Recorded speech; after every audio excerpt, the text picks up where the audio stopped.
Hey everyone, it is Francesco here. Welcome back to another video here on the Keep Productive YouTube channel. If you're brand new, welcome, and if you're a regular, welcome back. So in today's video, I am actually going to be doing something I don't normally do. I'm going to be doing a full workflow video. I'm going to show you every single major productivity app that I use across my day. I want to share how I use them, how I use them together, if I do, and also a bit more detail into some of the other micro resources I use across my day. And the main reason I wanted to do this video is because I've been putting up setup videos for a while now around like Notion, Todoist, and Evernote, and how I'm actually using them in context my everyday. And that's brilliant, and I get a lot of comments that are like, Francesco, go deeper into that, and I'm like, okay, I need to. I know I need to. So today's video hopefully will clear up a lot of that and hopefully pull together how I'm using them in everyday practice. Now, of course, I'll include everything in the description below so you guys can go away and check all that stuff out. I'll probably do some sort of article as well. If I can manage to get it out early, I'll put it in the description so you guys can go away and actually see a website of all of this stuff and how I use it. So let's start off with the tools that I actually use to kick things off. And for those who don't know, Todoist is my to-do list application of choice.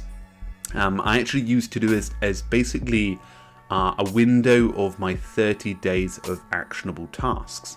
So inside of my Todoist, you'll tend to find like most important tasks of the day, just daily items that I need to get done, things that are really tangible and actionable. Now I have as my calendar application Google Calendar. I also use Calendars 5 on iOS because I find that it distills Google Calendar in a bit of a slightly nicer light, and I use that for planning events and activities, so nothing too complicated there. Now Evernote is my chosen note-taking resource. I use it to store important information and take notes across my day, and that can be any bit of detail. Notion is, as I've talked to a lot of you guys in the comments, it's almost like my 30,000 feet view of all of my projects, almost like goal setting, planning, almost how I used Trello to some extent, which I'll come onto in a moment. And I'm also going to mention today how I'm using Google Drive too. I use Google Drive mainly for client work and document creation, so it's really a supporting tool and doesn't really conflict with the likes of Evernote. So just a note, I wanted to talk about Trello because obviously you guys know that I've used Trello quite a lot in the past. I used it actually for most of the time in my sort of university years. And even afterwards, like the first year and a bit of freelancing was that. But about 2 months ago, I sort of moved away from it. And I'm using it solely for project management resources at work and also for a few outlining things. So I'll go into more detail on that when I talk about Notion, but it's just something to be aware of. And it's actually taken me a really long period of time to fully transition and confirm my transition. So I actually started using Notion in June time last year, and then Trello was slowly being replaced in a sense, but I didn't actually know. I didn't actually make the full commitment, so it took me about 6 to 8 months to fully transition. So let's start with Todoist. I wanted to talk about my sort of process as I go across my day. Now Todoist tends to be open most of the time on my day. I use the Mac version mainly. I have the iOS version, which I use as I go about my day to capture the sort of like tasks, I guess, that come in. So what I do is I capture most of my stuff in my inbox, and a lot of the time that's using the Control L, I believe it is, I've set it up on Mac as, so I actually save tasks while I'm in other browsers, and I'll demonstrate a few of the ways that I'm using that in a moment, but yeah, it's really a nice way to quickly capture tasks. And then what I do is, if I'm out and about, I will actually capture stuff to the inbox and that can be anything from shopping lists, but the application works great offline, so I'm always just adding stuff in there, ideas as I'm going about my day. Now, I don't use the Siri integration, but it's something that I definitely will look to do when I get a bit of a faster phone. Now, using the day section, so I actually plot all of the tasks for my week using day. So I click day, and when I'm doing my full overview using Notion, which I'll talk about a little in a bit, I put in all of the actionable items for the week ahead. Now, I would use comments to add context to tasks. So you guys may have seen that I use comments, but I haven't really talked a great deal about it. I'll include links and sometimes even checklists of items that I need to actually get done. And sometimes even like up to 7 to 10 different tasks inside a checklist. But this just provides me with a nice view and doesn't necessarily push me to use the subtask function. I like the subtask function, but I just prefer using it with client activity because it makes it more actionable. Whereas if I've got admin tasks, I like to just list them using a simple checklist 1, 2, 3, 4 inside of Todoist comments. Now, I'll include links in there as well a lot of the time to Evernote links and things like that, but no real direct automation or Evernote workflow there. I also use the later, which used to be called plan, to capture things for later. And you're probably wondering, what exactly is that? Well, it's pretty much items that are like things for the weekend, or I would say anything 3 days plus that I know I'm going to go there and check in that inbox when I do my weekly overview. So I know I'm going to get that down there, but it actually really does help because they're like just things for later and things that I can come to in the future. Again, that's sort of like replicated off GTD, but not really, and something that I think you guys can sort of take with a pinch of salt there. Now, in terms of sort of changes with my Todoist, I used to have that morning routine tab. I sort of got a bit annoyed at it because I actually knew my morning routine. I was just ticking off something just to tick it off for the sake of starting my day. So what I've actually started doing is any admin periods of time in a day, I will basically slot in like an admin task in a day and then add a bunch of smaller items. So for example, if I kick off my day, I would want to start doing a few things like 1, 2, 3, 4. Okay, I've done all of those micro actions. So for example, maybe like, clear email, update client board, update. So things that take between 5-10 minutes to do, but just really a good way to do it. Now, in terms of viewing my week ahead, my week is basically a timeline, so I can basically scroll per day on actions, and I use a sort of theming to some extent. I only really change my Todoist every once a day, and that's just dependent on if there's something that's changed based on an event or based on other items. Now, Google Calendar. Now, this is quite interesting as we move on to another one. Events and activities tend to get organized here. I open it in my morning using the Calendars 5 app on my phone just to double check what meetings I have, but a lot of the time I tend to know what's coming up. I'll use the Google Home integration in the morning. Sometimes if Becca's out of the room, I'll just go, what have I got on the calendar today? And it tends to tell me, but I pretty much store just all static events here. There's not really a great deal of I'm going to say like detail to some extent. There's always like something happening every day, and I'll use the timings and details of each thing. Now, I've started actually recently theming the days using the calendar. I never used to do this. I actually got inspired by Mike Vardy in that video when he was talking a lot about it. I previously did this, but tend to be in my head. I knew that Monday would be content day or Tuesday would be content day and sort of flip it about. But using the theming for the all day function in Google Calendar, it's actually very, very useful. Now, I only use the calendar for meetings and things, so you'll see a fairly bare open space, but I actually used it quite aggressively before, so it's actually been such an upgrade since that one.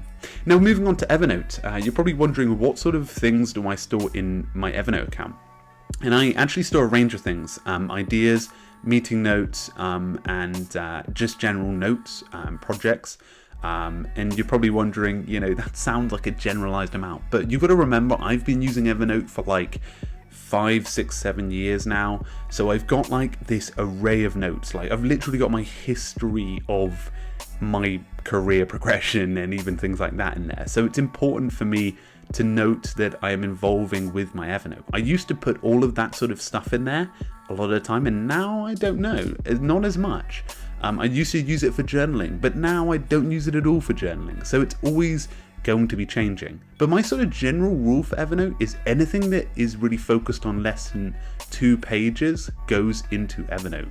So for example, if I'm like creating a document and it's like, I know it's going to be like a proposal or something like that, I'm like, or more than 2 pages, I'm like, no, it's not going to go into Evernote, it's going to go into Google Drive, which I'll talk about in a bit. But Evernote provides me basically a hub of all of my data, and I wouldn't store stuff in Google Drive.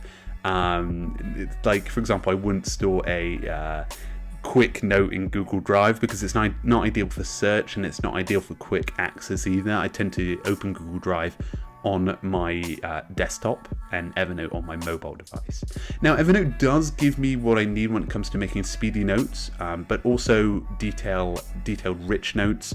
As you see on my setup, I'm using Evernote for fast pipeline planning, opened projects, and that's something that I've only recently been doing.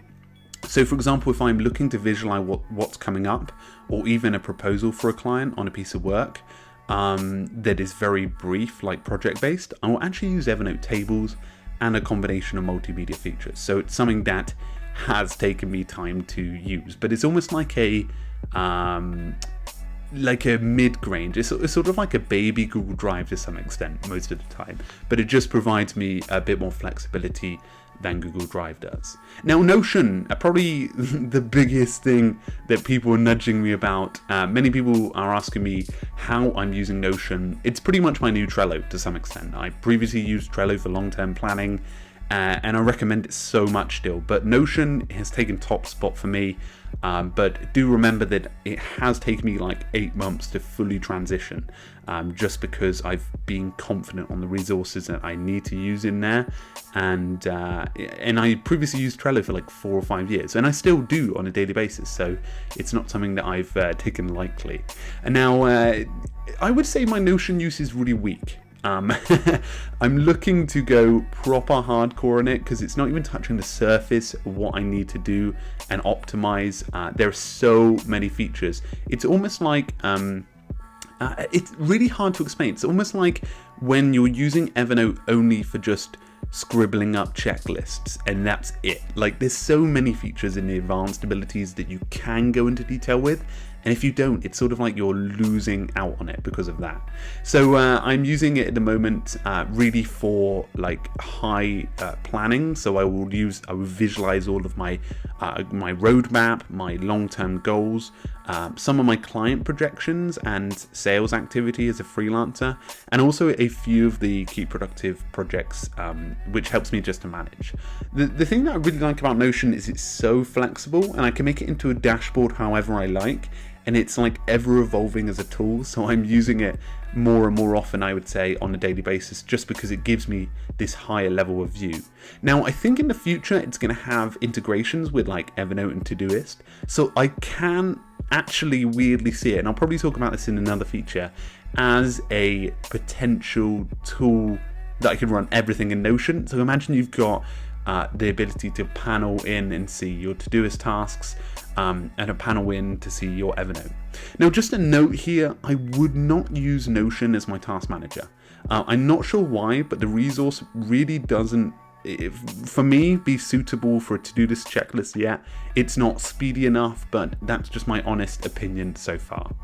Now, Google Drive. You're probably wondering, because I don't speak about Google Drive that often, I see it as a tool that I use for work. It's very similar to Trello to some extent now. It's a tool that I will use for projects and activities. I use it to store files, images, videos, documents, anything really, and also create documents for clients. Now, documents are more than they are in Evernote. In Evernote, they're more notes, whereas documents, they're more proposals, more meaningful, chunky documents I need for work. And I would use Evernote to write documents and articles. I used to, but now I've fallen in love with Google Docs as that. And that's mainly due to the commenting and editing share abilities. I probably did Evernote solely in the past because I was a student and it was maybe less important, and now it's very much important to have that clarity with comment and sharing abilities. So I use my notebook layout that is inside Evernote into the Google Drive, although right now it's pretty messy, and that's just due to a Mac transfer and a few projects that have gone on. Just need a little refresh at the end of this week. Now you're probably wondering, Francesco, how do you use all of these in one day? And I think that's quite a good question. They all serve a different purpose.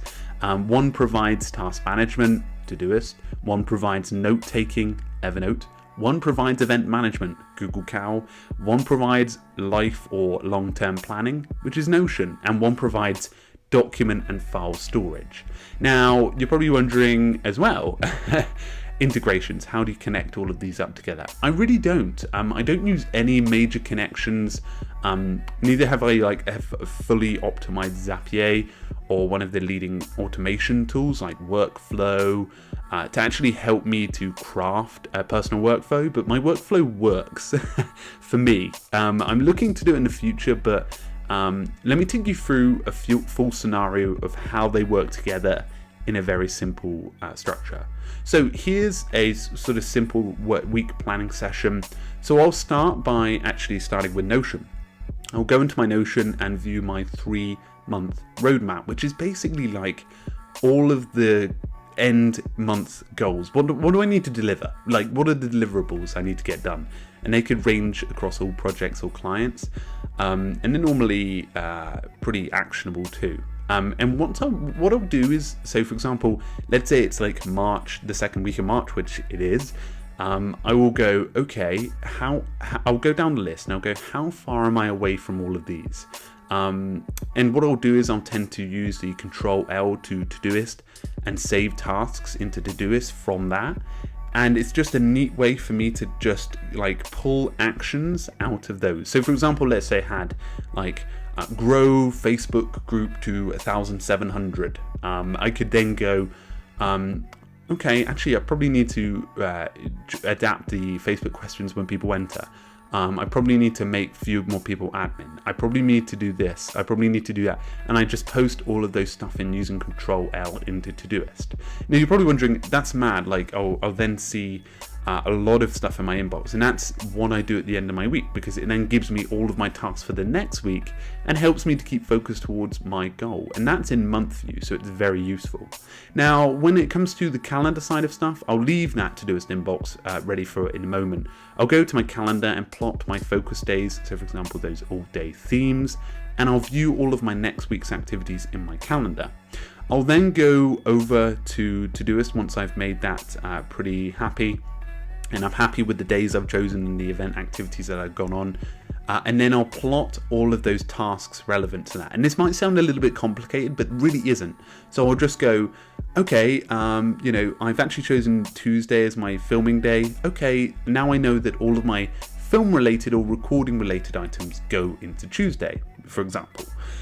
So Todoist, I'll go into the day view. And I won't go to inbox straight away. I'll go into day view and plot all of the tasks I need to get done for the week. And I'll use the subtasks inside of most of the client stuff and also just plot everything out. And then I pretty much have a timeline of my week. That's then when I go to the inbox and start plotting out those other major items or adding them to the existing pieces inside of there, if that makes sense. Now, let's use a couple of worked examples in this. I told you this, guys. This would be long, guys. A worked example of this in a specific situation. So, for example, Evernote, Google Drive, and Trello don't usually play a part in this, but let's use through a few scenarios in which I've used them. So, for example, a client asks me for the end of month report or something like this. I would use Google Drive all day and every day because it's a really nice way to make a professional proposal in document format. Maybe a client asked me for an outline of a part of a project. I'd probably use Evernote because it's quite speedy to send, provides you with short notes and comments. Maybe a client asked me, Francesco, can you start to organize our content? I would probably go to Trello a lot of the time. And if they don't already use a resource like Basecamp or Asana, I'll probably use Trello. Now, another one is a client gives me a list of tasks to get on with after a meeting, and I'll type them up into Evernote and then copy and paste them into Todoist plot in. So for example, in Evernote, I'll create a meeting note and then have an agenda view of the specific meeting. And then I'll type in meeting notes at the end. I'll copy and paste them into Inbox into there and process them for later. So it's actually a really neat process. So that's a little bit about how those other tools come into play with the workflow. But as I was saying, like all of that process is pretty much ever growing and it grows every single month, I would say, and develops. But you may have seen me talk about a couple of other apps, and I'm only going to mention 3 here. But they're sort of micro situations. So Bear I use solely for scripting. I love it for scripting. I don't know why, it's just such a beautiful application for doing that. So I'm actually using it for that. For example, now using it for the script or the general outline of the videos that I'm talking about. FANTASTICAL 2, I previously used this on Mac, but not so much anymore. I have it on Mac and use it as a way to visualize all of my tasks, but not so much anymore. And finally, Soon is an application on my iPhone that I use to track things I want to go and do. It's not really event-based, it's not task-based, it's just a bucket list app, and just makes things look a lot easier to view. So guys, that was my workflow. Really long, and hopefully that gave you a nice outline into the method of my madness. As I said, I'm using lots of different applications, but in a very sleek way. I'm not using overly too many, I don't think. And let me know in the comments what you think of my workflow. But the general community comment today, if you want to put in how you use tools, I'm going to be reading them. I'd love to hear how you're going through your work process. Maybe list the 5 or 3 or whatever, how many you use. It doesn't matter how many you use, the work you get done in the comments, and I'll happily have a good old read. I love reading how other people use stuff. So guys, I hope that was useful. I hope it cleared up a few loose ends. But as you can imagine, it's something that I'm growing and continually improving every single day. Anyway guys, thank you so much for stopping by. I hope you enjoyed this video. Hit the thumbs up if you enjoyed it, hit subscribe if you're brand new, and feel free to join the new Facebook group. You'll love it, I'm sure. Anyway guys, thank you so much for stopping by. Make sure to have a great week, keep productive, and I'll see you guys very, very soon. Cheers.